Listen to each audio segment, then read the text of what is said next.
पुनिन सचतनु रहु की जाऊ जेहिन पाछे पछिताऊ सोनि मुनि दशरथ बचन सुहाई मंगल मोद लवन भाई सोनि नृप जासु विमुख पछिताई जासु भजन विनु जरनी न जाहि भयउ तुम्हारा तनय सो स्वामी राम पुनीतो प्रेमय अनुरागी सब विधि गुरु प्रसन्न जियो जानी बोले उराओ रहसि मृदुवानी नाथ राम का रियजु राजु कहियो कृपा करी करियो समाजु पुनिन सचतनु रहु की जाऊ जेहिन पाछे पछताऊ।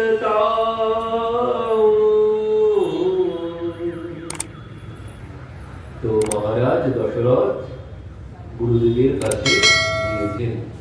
गुरुदेवকে গিয়ে বললেন, गुरुदेव আপনি নাথ রামু করিও যুবরাজু কহয়ো কৃপা করি করৌ সমাজু। বলছেন আমি চিন্তা করেছি আমার রামকে রাজা করব, রামকে সিংহাসনে বসাবো। তো আপনি যদি কৃপা করেন তাহলে সেটি সম্ভব। আর কি বলছেন, পুনিন সচতনু রহো কি যাই যেহিন হউ পাছে পছতাই।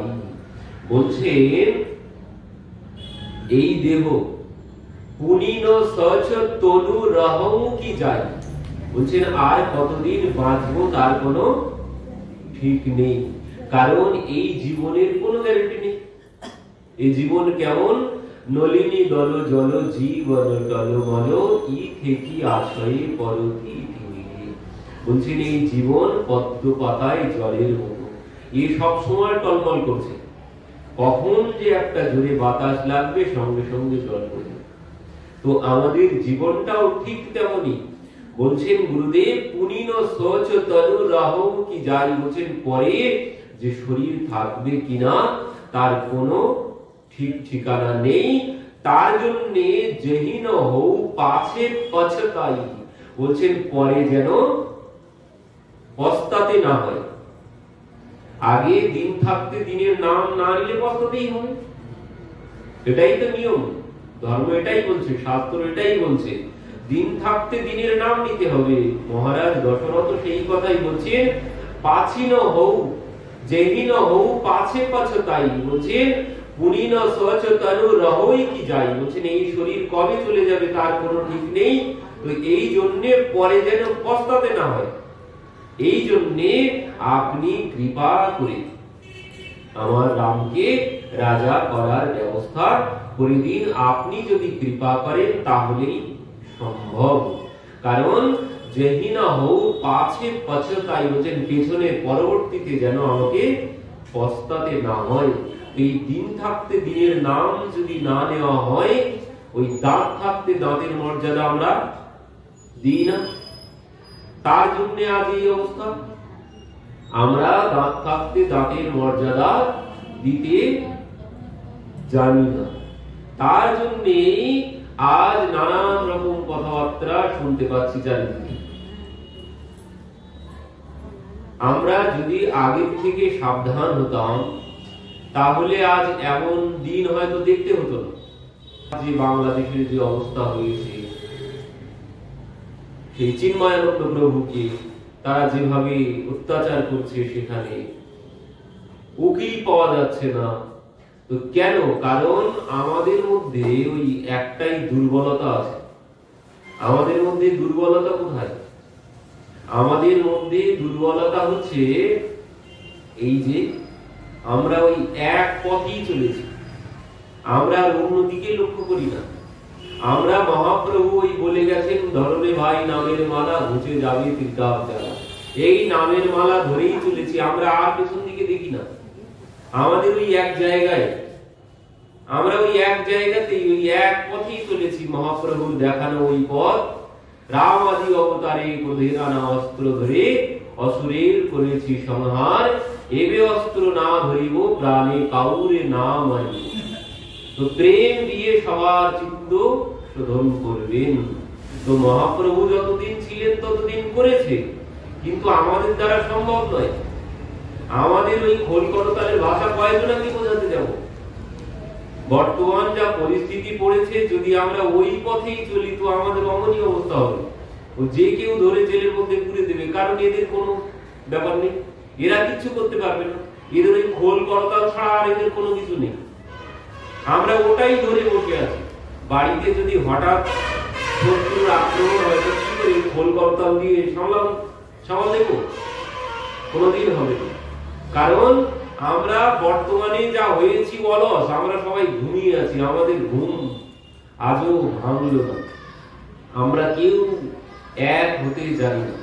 তার জন্য আমাদের এই অবস্থা। আমাদের মধ্যে একতা নেই, আমাদের মতো দলাদলি আর অন্য কোথাও নেই। অন্য ধর্মে যান, এমন নেই।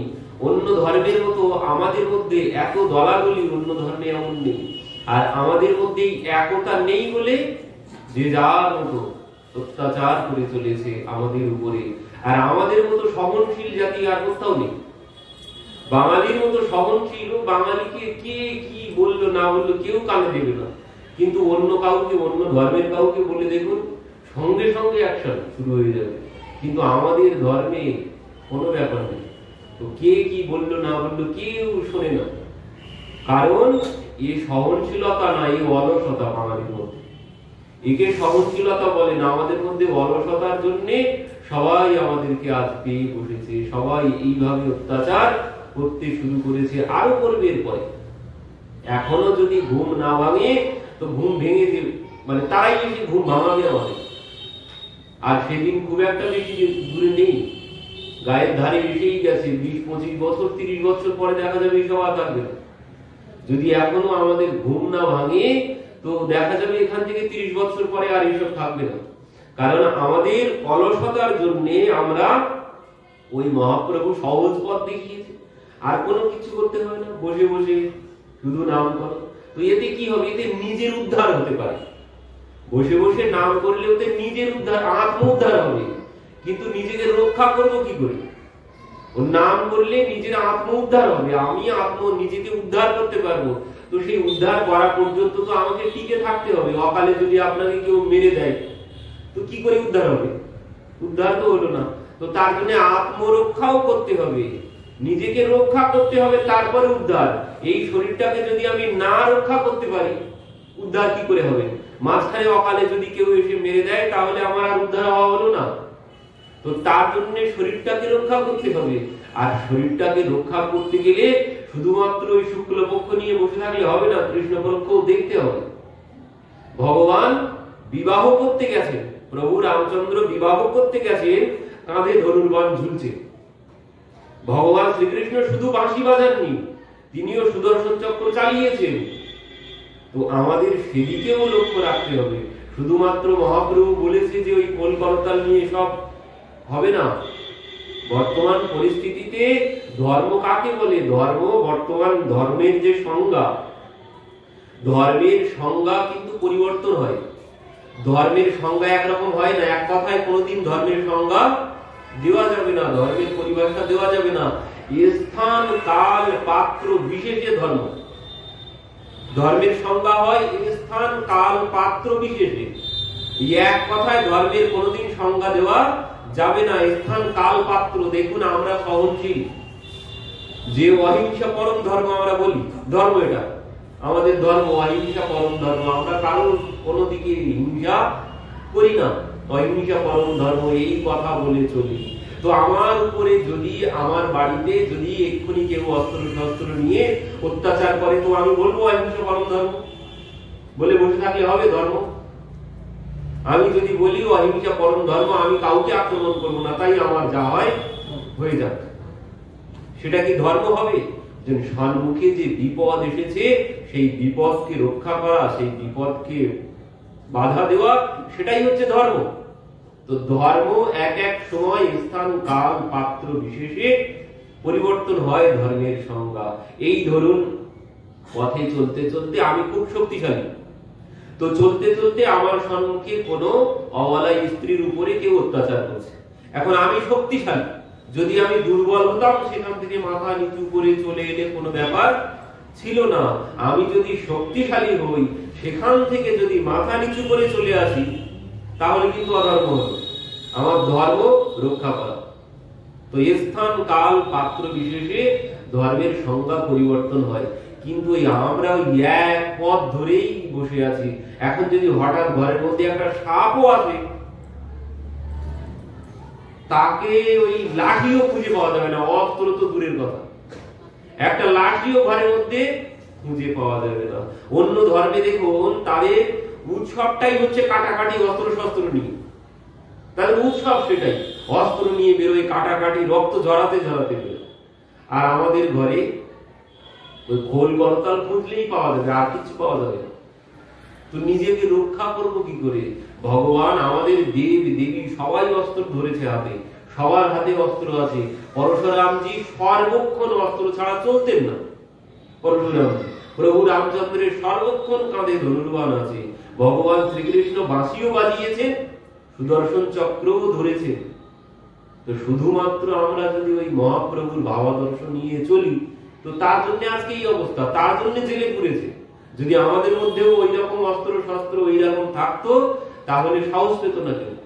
শুধু আমরা ওই খোল করতাল জানি, এরা তো সহনশীল, এদের মতো সহনশীল আর কেউ নেই। এদের খোল করতাল ছাড়া আর অন্য কোনো অস্ত্রই নেই। এদের উপরে যা পারো করো, এরা কোনো কিছু করতে পারবে না। তার জন্যই আজ আমাদের উপরে এমন অত্যাচার হচ্ছে। আমরা যদি পেছন দিকে না তাকাই, সব অবতারে ভগবান অস্ত্র চালিয়েছেন। শুধুমাত্র এক অবতার নিয়ে বসে থাকলে হবে না। কলিযুগের যা পরিস্থিতি, যদি আমরা ওই নিয়েই বসে থাকি, তাহলে আমাদের অস্তিত্ব আর বেশি দিন থাকবে না। তো তার জন্য ঘুম ভাঙতে হবে, ঘুম ভেঙে জেগে উঠতে হবে, না হলে অবস্থা খুব খারাপ হবে। এখনো সময় আছে, বাঙালি যদি এক হয় তা হলো, না হলে ওই যাদের বাতাস লাগলে লুঙ্গি খুলে যায়, তারাই বলছে 4 দিনে কলকাতা দখল করে নেবে। তাদের কথা চিন্তা করুন, সাহস পায় কি করে? আমাদের জন্য, কারণ আমাদের মধ্যে কোনো একতা নেই, তার জন্যই এই অবস্থা আমাদের মধ্যে। আর ওই আমরা এক পথ ধরে চলেছি, আমরা অন্যদিকে তাকাবো না। অন্যদিকেও তাকাতে হবে, শুধু আত্ম উদ্ধারের পথে লেগে থাকলে হবে না, নিজেকে রক্ষা করতে হবে, তারপর তো আত্ম উদ্ধার। তো সেই জন্যে বলছেন অস্ত্র শস্ত্রও সাথে রাখতে হবে। বলছেন এক হাতে শাস্ত্র থাকবে আর এক হাতে অস্ত্র থাকবে। এই শুধুমাত্র শাস্ত্র নিয়ে বসে থাকলেও চলবে না। আর যদি অস্ত্র থাকে, তাহলে আক্রমণ করার আগে তারা দ্বিতীয়বার ভাববে যে অস্ত্র আছে ওর কাছে। এই জন্য শত্রুরা আক্রমণ করার আগে দ্বিতীয়বার ভাববে। আর যদি ওই এক পথে চলতে থাকি, তাহলে আর বেশি দিন সময় নেই, ঘুমানোরও ঘুম ভেঙে যাবে আর কিছুদিন পরে। অন্যেরাই এসে ঘুম ভাঙিয়ে দেবে আমাদের, বেশি দিন ঘুমিয়ে থাকা যাবে না। তো এই জন্যে বলছেন যেহীন যেহিন হই পাছে পছতাই, বলছেন পরবর্তীতে যেন পস্তাতে না হয়, এই জন্য আমি আগের থেকে এখন থেকেই আমার ঘুম ভেঙে গেছে, আমি এক্ষুনি গুরুদেব আপনি এখনই ব্যবস্থা করুন, আর আমি দেরি করতে চাই না। পরে যদি থাকি বা না থাকি তার কোনো ঠিক ঠিকানা নেই, কতদিন থাকবো তারও কোনো ঠিক ঠিকানা নেই। তো আপনি আমার রামকে যুবরাজ করার ব্যবস্থা করুন, আপনি কৃপা করলেই সম্ভব। তো এই কথা যখন বলছেন, গুরুদেব কি বলছেন, শুনি মুনি দশরথ বচন সুহায়ে মঙ্গল মোদ মূল মান ভাই। তো কি বলছেন, শুনি মুনি দশরথ বচন সুহায়ে মঙ্গল মোদ মূল মন ভাই। শুনি নৃপ যাসু বিমুখ পছতাই, যাসু ভজন বিनु रजनी ना जाही। भययु तुम्हार तनय सो प्रभु, राम पुनीत प्रेम अनुरागी। কি বললেন, শুনি নৃপ যাসি বিমুখ পছতাই, বলছেন মহারাজ আপনি পস্তানোর কথা বলছেন, আপনি যদি বলেন পস্তে যাবেন তাহলে জগতের মানুষ কি বলবে, আমরা কি বলবো? মহারাজ দশরথ বলছে যাতে পাছে পরবর্তীতে পস্তাতে না হয়, আপনি তার জন্য আমার রামকে যুবরাজ করার ব্যবস্থা করে দিন। তো তার উত্তরে গুরুদেব কি বলছেন, শুনি নৃপ যাসু বিমুখ পছতাই, বলছেন মহারাজ পস্তাবে তো সেই, কে পস্তাবে?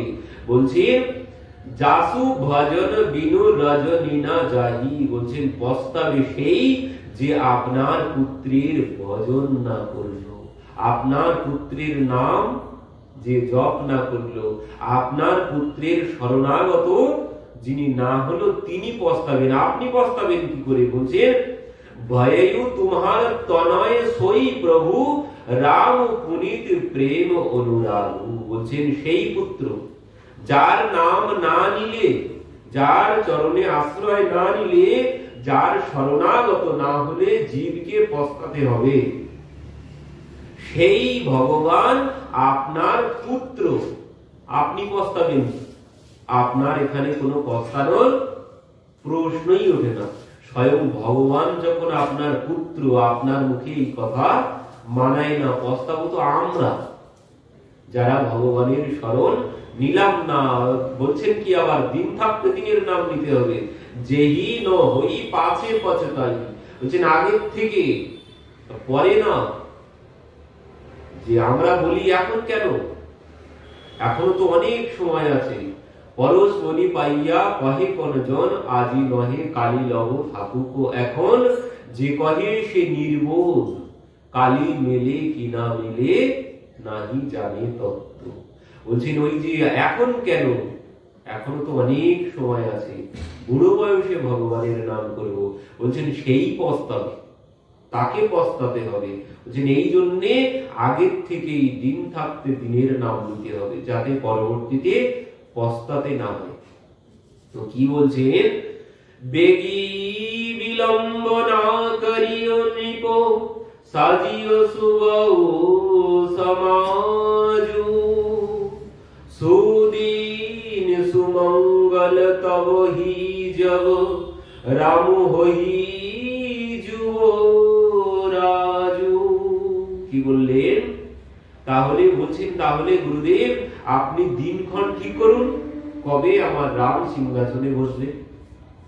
এই কথা যখন বলেছেন, গুরুদেব বলছেন বেগী বিলম্ব না করিও নৃপ, আজই সবউ সমাজু, বলছেন মহারাজ একদম বিলম্ব করবেন না, আজই সব ব্যবস্থা করে ফেলুন। সুদিন সুমঙ্গল তবহি জব, রামু হই যুবরাজু, বলছেন কোন দিনক্ষণ দেখার প্রয়োজন নেই। কবে? বলছেন যেদিন রাম সিংহাসনে বসবে সেই দিনটাই শুভ দিন, যে সময়ে রাম সিংহাসনে বসবে সেই সময়টাই, সেই ক্ষণটাই শুভক্ষণ। তো ভগবত কর্মের কোন দিনক্ষণ শুভ মুহূর্ত হয় না। যখনই ভগবত কর্ম শুরু করব, যে দিনে শুরু করব সেই দিনটাই শুভ দিন হয়ে যাবে। আলাদা করে ভগবত কর্মের জন্য দিনক্ষণ কোনো কিছু লাগে না, সে কথাই বোঝাতে চাইলেন গুরুদেব এখানে, গুরুদেব বশিষ্ঠ। মোদিত মহিপতি মন্দির আয়ে, সেবক সচিব সুমন্ত বুলায়ে, হই জয় জীব শিশতি ধনায়ে, ভূপ সুমঙ্গল বচন শুনায়ে, जो पाचहि मत लागोइनिका, करहु हरोषियो राम ही टीका। मुदित मोहिपति मंदिर आए, सेवक सचिव मंत्री बुलाए। মহারাজ দশরথ এবার গৃহে ফিরে এসেছেন, রাজসভায় ফিরে এসেছেন গুরুদেবের কাছ থেকে। এসে এবার কি করলেন, মন্ত্রী সুমন্তকে ডেকেছেন। মন্ত্রী সুমন্ত মহারাজের জয় হোক বলে এসে দাঁড়িয়েছেন মহারাজকে প্রণাম করে। তো যখন মন্ত্রী সুমন্ত এসে দাঁড়িয়েছেন তখন মহারাজ বলছেন, কহি জয় জীব शीश तीनों नाये। तो বলছেন, जो पांच ही मत लागो नीका, करहु हरसि हियो राम ही टीका। বলছেন সুমন্তকে মহারাজ বললেন যে আমি রামকে যুবরাজ করব, তুমি সমস্ত সভায় গিয়ে ঘোষণা করে দাও। সুমন্তকে বলেছেন। যেই সুমন্তকে মহারাজ এই কথা বলেছে, মন্ত্রী মদিত নত প্রিয় বাণী, অভিমত বীরব পরেয়ুজনু পানি, বিনতি সচিব রহি কর জোরি, জিয়াহু জগতপতি বরসি করি, জগমঙ্গল ভাল কাজু বিচারা, বেগিও নাথ লাউ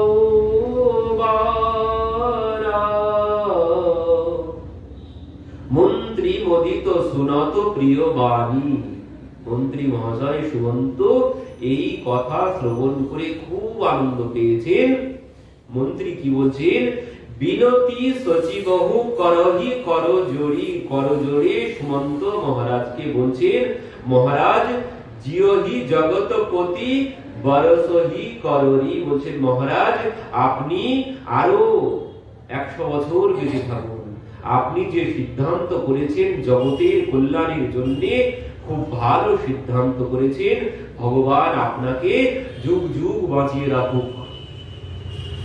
সুমন্ত বলছেন, কারণ কেন বলছেন, যে জগতের কল্যাণ হবে আর সমস্ত জগৎবাসী অযোধ্যাবাসী এই আশাতেই বসে আছে, তারা কবে রাম সীতা দেবী তারা স্বর্ণ সিংহাসনে বসবে। তো এই আশায় সবাই বসে আছে। মহারাজ যখন এই কথা বলেছেন, সুমন্ত বলছেন আপনাকে ভগবান কোটি বৎসর বাঁচিয়ে রাখুক। কেন বলছেন, এই যে সিংহাসন,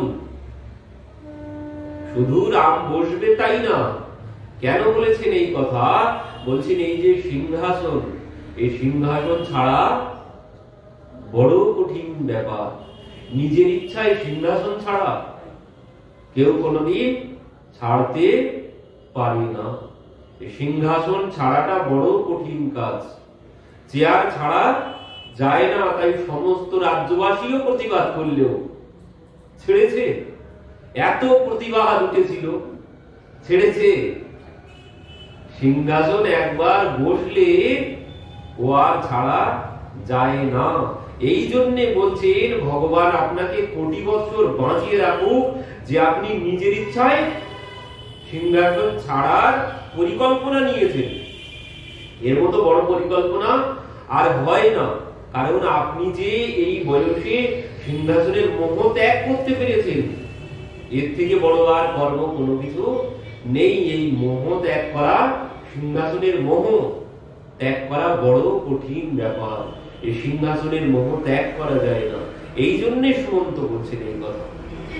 মহারাজ আগে থাকতেই তিনি নিজেই সিদ্ধান্ত করে ফেলেছেন। তো জগ মঙ্গল ভালো কাজ বিচারা, বলছেন আপনার এই বিচারে জগতের কল্যাণ হবে মহারাজ। বেগীয় নাথ না লাভহু বারা, মহারাজ আপনি আর একদম বিলম্ব করবেন না, খুব শীঘ্র ব্যবস্থা করে ফেলুন। নৃপহি মধু শুনে সচিব সুভাষ, বড়ত বড় জন লহু সুশাখা, বলছেন বিলম্ব করে লাভ নেই। মন্ত্রীর পূর্ণ সমর্থন লাভ করে রাজা পরমানন্দ লাভ করলেন, যেন বাড়ন্ত তরুলতা। মহারাজ আনন্দ পেয়েছেন, পরমানন্দ পেয়েছেন। বলছেন কেমন? ওই যে তরু অবলম্বন ধরে বেড়ে ওঠে, তো যখন সেই তরু অবলম্বন পেয়ে যাবে তখন দেখবেন লাভ দিয়ে বাড়তে শুরু করে। তো বলছেন ঠিক কেমন যেন মহারাজও আনন্দ পেয়েছেন মন্ত্রী মহাশয়ের এই কথা শ্রবণ করে। কহৌ ভূপ মুনিরাজ কর যৌ যৌ আয়সু, রাম রাজ অভিষেক হি বেগী করৌ সৌ সৌ। বলছেন তাহলে মন্ত্রী মহাশয় আপনি সুমন্ত তুমি ব্যবস্থা করে ফেলো, রামকে রাজা করার জন্য যা যা ব্যবস্থা করতে হয়, গুরুদেব যা যা উপদেশ করেছে তুমি সেই সেই ব্যবস্থা করে ফেলো। কি বলছে? হর সে মুনিশ কহৌ মৃদবাণী, আনহু সকল সু তীরথ পানি। কি বলেছেন গুরুদেব? বলছেন গুরুদেব যা যা বলেছে তুমি সেই সেই ব্যবস্থা করে ফেলো। তো কি ব্যবস্থা? বলছে আনহু সকল সুতীরথ পানি, সমস্ত তীর্থের জল এনে ফেলো, আদেশ দিয়ে দিলেন সুমন্তকে। আর কি বলছেন? ঔষধ মূল ফল ফল পানা, কেহে নাম গনি মঙ্গল নানা। বললেন অতঃপর ঔষধি মূল ফল পত্র পুষ্প আদি মাঙ্গলিক দ্রব্য একত্র করে ফেল। আর কি বললেন? চামর চরম বসন বহু ভাতি, রোম পাট পট অগণিত জাতি। কি বলছেন?